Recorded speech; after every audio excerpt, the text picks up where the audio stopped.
Right. Hello, world. We're here today with Susan Cook, who runs a Facebook group called Fiercely 50ish. And Susan and I have known each other for a couple of months. We were both in the same coaching program together. For those of you that don't know who I am, my name's Annette. I'm a Facebook ads manager, and I work with all sorts of different clients running their Facebook ads for them. Susan's just told me that she's also a copywriter as well as running Fiercely 50ish. So maybe we'll touch on that today. I learned something new today. I didn't know that about you, Susan. Thanks for joining me today. Well, I'm excited to be here, Annette. Thank you for inviting me. Okay. So tell me something. Why Fiercely 50ish? Well, because I wanted to create let me back up for a second. Fiercely 50ish is where I help midlife women embrace their style and finally feel good. And I called it Fiercely because of the fact that a lot of times in midlife, women kind of step back and become more in the invisible. And I don't want that to happen, especially with their style, because we are all relevant, needed, and necessary. So I wanted that fiercely adjective to be in front of the number 50ish. And 50ish was on purpose because that could be midlife from 45 to, I say, no longer breathing. Because until it's tickets. That's right. So hence the ish. Yes. Well, I was really interested the other day because somebody responded to one of your posts and they were in their 70s. Yeah. And I thought that was really quite funny because she was saying the same thing that we all do, which is we don't feel the age that we are. and we're the oldest we've ever been. And it's no different than when we were in any other stage of our life. We still have feelings and we still want to feel good and look great. And that's why I work with women to help them embrace their style and be able to speak without opening their mouth. Okay. I like that. Yeah. By what they're wearing, you mean? And I also help them. One of the signature pieces that I work on is that to say goodbye to invisibility and hello to confidence. Okay. Yeah. You've mentioned that you think that women in their 50s become invisible. Why do you think that is?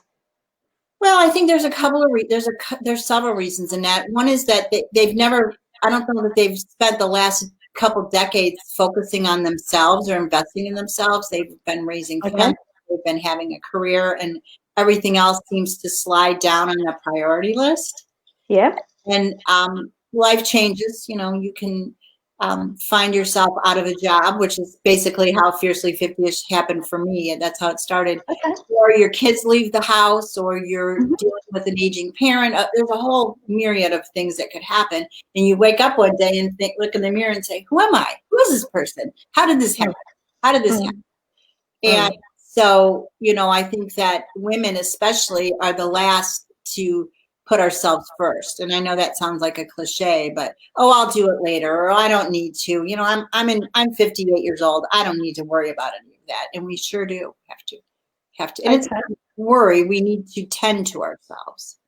Okay. That makes total sense to me because I talk to a lot of mothers, and a lot of the mothers that I talk to say to me, I don't know who I am anymore. I've been completely subsumed by the mother identity. Everybody knows me as so-and-so's wife or as so-and-so's mother. Oh, you're, little Johnny's mother kind of thing. And you kind of completely lose who you are. And you do that for, basically all of your children's growing up years. Right. And then all of a sudden they leave the nest and go to university or whatever. And you go, oh, this is interesting. For the first time, it's just me again. And you kind of, yeah. And as you say, lots of people at this sort of age lose jobs or they get retrenched or whatever, and they can have been career women in just the same way as they might have been raising children as their career. They can have been career women up until that point, and then all of a sudden it's a wake-up call that you're kind of no longer required.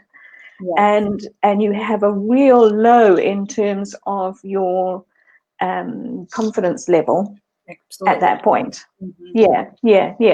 Again, I was talking to somebody recently who said that women in their 50s are a lot of them are in the poverty bracket because they leave marriages or they get retrenched or they, whatever, and then they struggle to find another position that pays them the same amount again. So, yeah, that was really interesting to find out because I hadn't known that before. Yeah.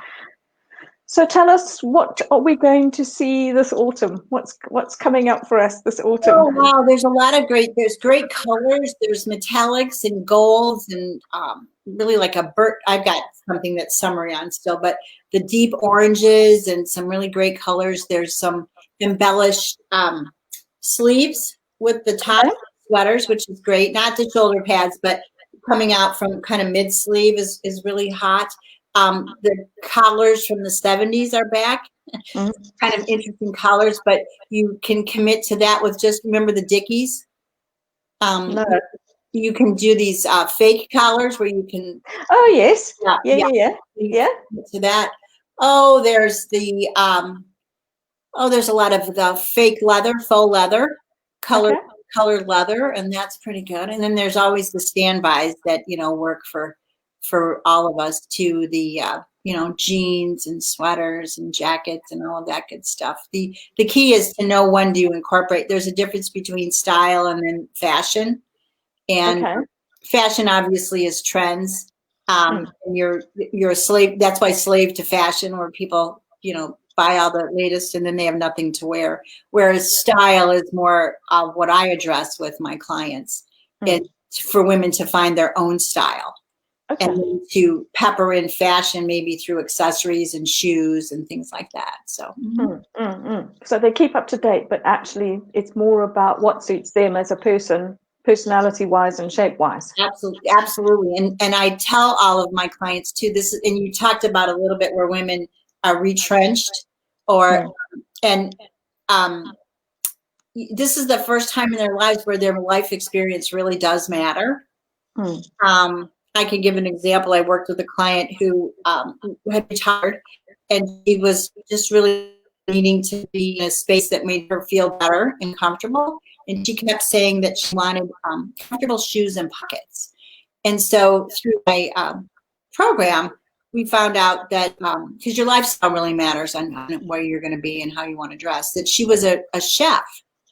So the pockets came from all of her working years of working for a chef, and she was so used to being able to, get a whisk or get whatever they were in all her pockets, and then the comfortable shoes, obviously, because she was on her feet all day.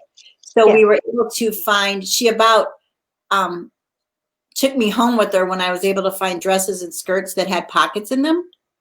That was really helpful, and that was a comfort zone for her. But we turned it into a style. But that matters, and then comfortable shoes. So you want to make sure that when I work with clients that we understand what's important to them and, and why, and then how that can be incorporated into their style.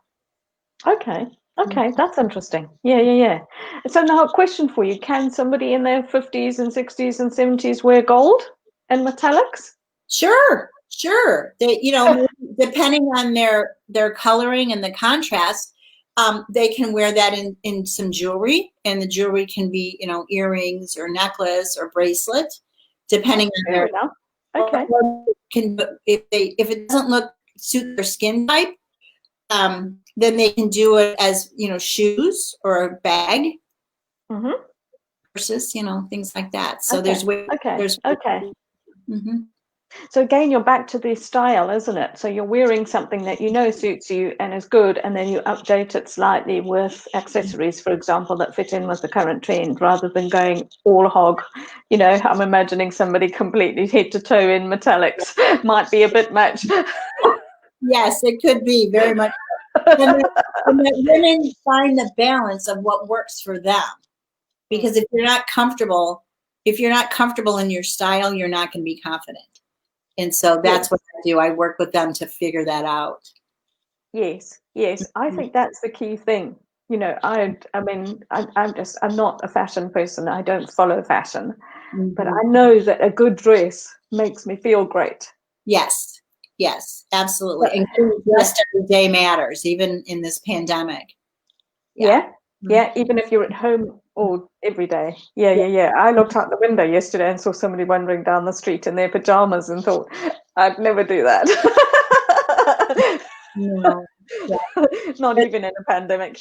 No, I think I tell a lot of my clients that it's the would you answer the door test.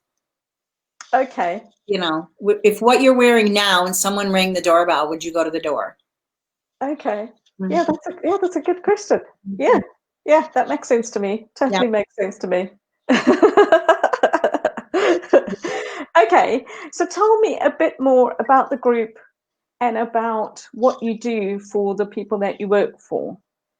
Well, the private Facebook group, gosh, it's pretty engaged. You're among that. You see how. Yeah. So I do Facebook Lives for them and do a lot of posting, and there's a lot of engagement. Ask a lot of questions and kind of get some consensus. And then my services are, well, right. I always get started with a free style call. It's a 20-minute free consultation on what is important to women and where they are in their style journey. And, you know, because it's all individual. So I offer virtual style assessments where we do this online, and I, you know, can do it globally, obviously, where I give them a intake form and then they answer a bunch of questions and provide photos. And we set up a Zoom call very similar to this. And I go through everything, tell them their body shape, because that's probably the number one, besides a good attitude, is for women to be able to not only dress for their body shape, but know what it is. And as part of that service, there's options to that talk about what in every type of clothing, what they should be wearing for their body type: pants, jackets, skirts, dresses, and even we can get as adept. Your hair matters too, to your face shape. Yes, exactly. What suits your face shape? Yeah, exactly. Because hair can make a huge difference to how you're feeling as well. Yeah, definitely. And how you look. Because if you're wearing the wrong hairstyle for your face shape, it's gonna just like your body type. So that's one of the services. I can do a virtual energize your closet, because people are always cleaning their closets out first without any understanding or knowledge of how what their body type is. So I can't tell you how many clients they're like, well, I just threw all that out or I gave it away. I'm like, okay, well, let's start over. Because a lot of women think they have to start over with a brand new wardrobe, and that's not true. I have a mini course that I just launched about 2 months ago, I guess. That's the ABCs of creating the perfect outfit every day. And it's a formula of really A, B, and C. And I can give you the link to that later if you're yes, please. Definitely. And it's a formula to put together outfits, no matter where you're going or what you're doing, from a black tie event to staying at home. And most of the items, the accessories and clothing, women already have in their closet. They just need help putting that together. Yes. So that's another service. Energizing your closet. We can go into color analysis. I offer that. I can do shoppable boards for people based on their body type and what they like. So yeah, pretty much the gamut. Okay, pretty much the whole lot. Yeah. I've read some statistics somewhere about how little we wear of what's in our wardrobe. So, you know, it was something quite extraordinary. Like, most of us don't wear 75% of the clothing in our wardrobe. Right. But I think it's 80, 20, 75. Yeah. But the key is, and I just wrote a blog about this and did a live about it. I think you may have listened to it, is that if you have the right pieces in your closet, that doesn't happen. Everything you wear should have a purpose in your closet, everything you purchase. And a lot of times women are so, oh, I got it on sale. Okay, that's great, but have you ever worn it? Well, no, then the sale doesn't matter if it doesn't serve you. So I work with women to make sure that everything they have works together like a orchestra. Because if you know, all the 4 sections, like the percussion, the strings, the wind, brass, and the woodwinds, all matter. But if you have 10 times the amount of percussion, you don't hear anything of the woodwinds. And the same thing goes with your clothing. So you want to make sure that everything is matched and has a purpose. Yes. Yes. Okay. All right. That makes sense to me. Yeah. What was I going to say? It's about you go out and buy the same thing over and over and over, don't you? Because you think, oh well, I bought this. It's comfortable.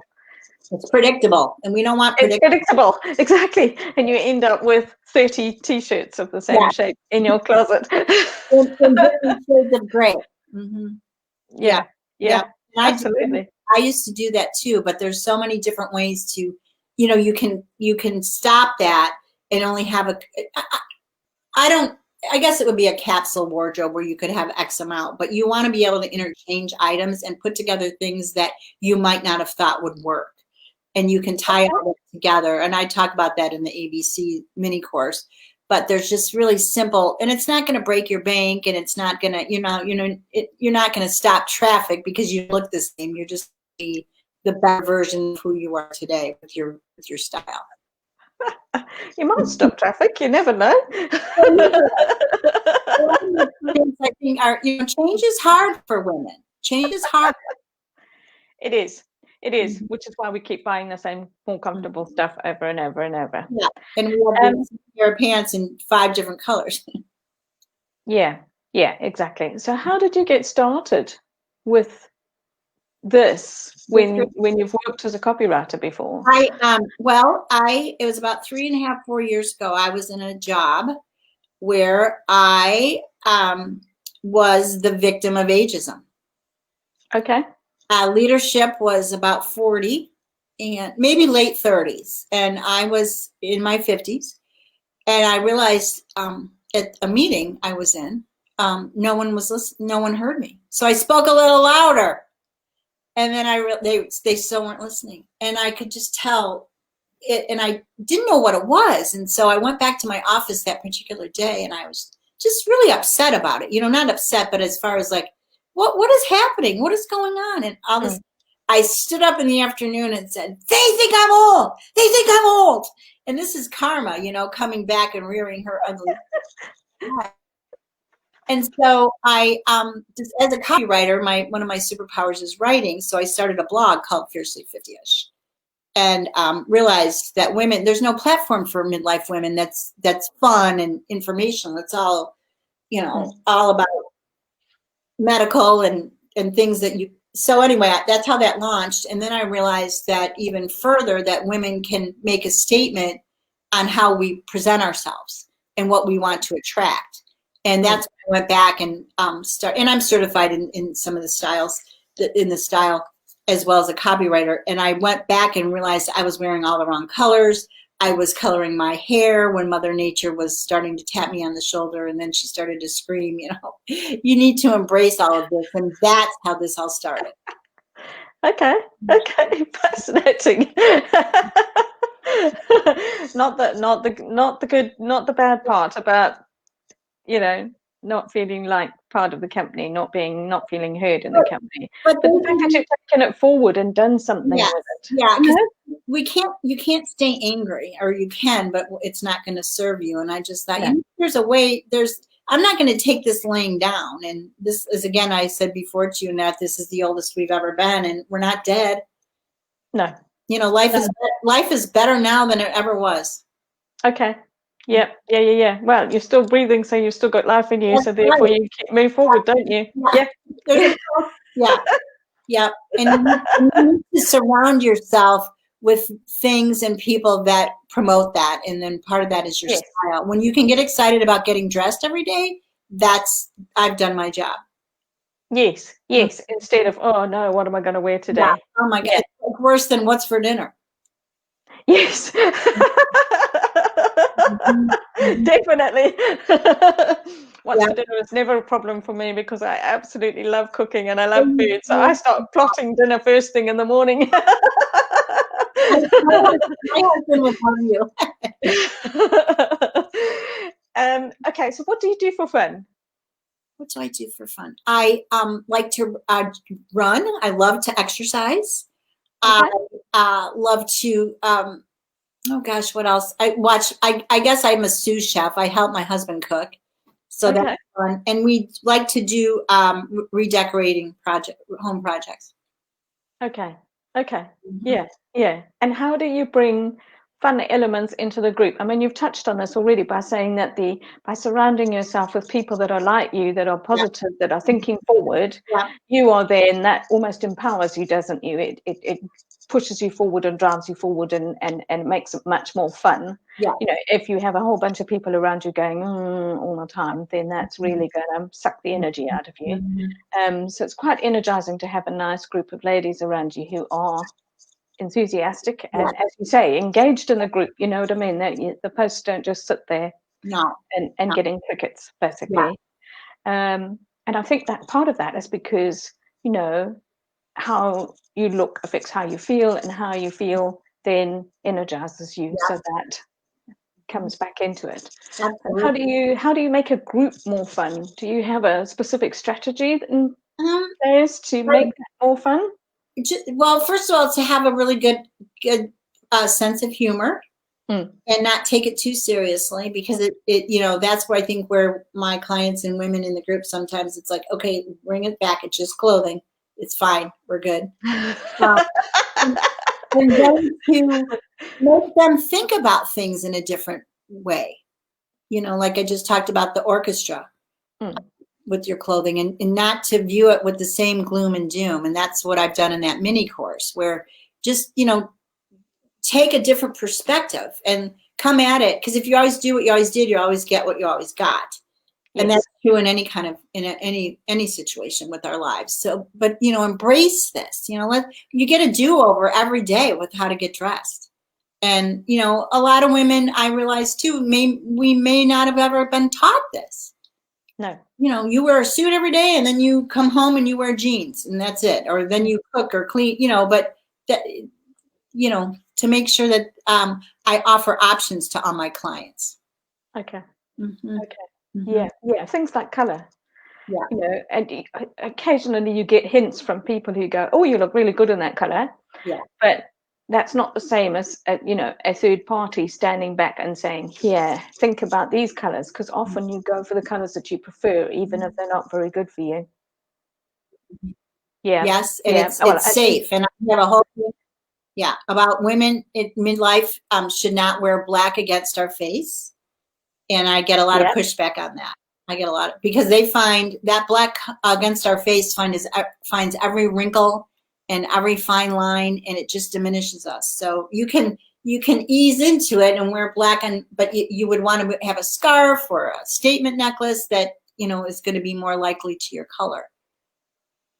Yes. Yes. I can see people here in the UK would just poo-poo that statement, basically because the shops Mhm. for 8 months of the year, because it's full of winter fall stock, They and they do are full of black. They're full of black. that. That's what women, they do that here in the States, and you can create your own black. You can have charcoal, you can have Yes, navy blue, hunter green, yes, eggplant. It's my uniform. It makes me skinnier. It makes me look. It makes you look invisible. And a lot of people. So it's an ease. You have to ease into that. But it's true. I mean, I have a blog about that where I ask people, and I do this with my clients. Like, let's hold it up and see what the difference is. but And a then, lot of people are aiming for that invisibility. yeah, and yeah, They don't want to stand out, particularly in the corporate world. yeah, yeah, Suits are black or charcoal, and they're very occasionally navy, but the vast majority of them are black or charcoal. yeah, So and you mhm. you know But they if don't have, you're going to fit in, that's what you wear.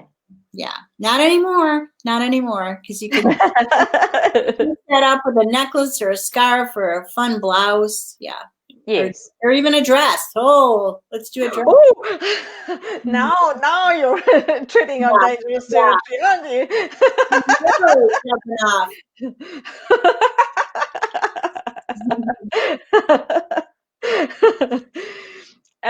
Okay, so quick fire questions for you. Black or white? You've answered this one already. Huh? Yep, Black or white? white. Summer or winter? Winter. Yeah? Yep. I knew you were going to say that too. What about peach or raspberry? For me, raspberry. Well, yes, I can see from what you're wearing. Yeah. Straight away. Yeah. What about video or photo? Both. Both. Yeah. Yeah. You see, when you're feeling confident, either is fine. It is. When you're not feeling so confident, then I get a lot of people saying, I don't want to do lives. No, I don't. Yeah. And it's the best thing you can do for your business. It is the best thing, as you know, in that. And I will tell you that I was one of those where, because I think we overthink it. Yes. People are not going to like go to the police or the paper because you did a bad live. Yes. Yes. And, yes. And if they say something horrible or post something horrible, you just delete it or you report them. Right. You know, if worst came to worst. Well, people need to know who you are, and how are they going to know that if you don't do what we're doing or live? You know, a picture is worth 1,000 words, but there are no words. Yes.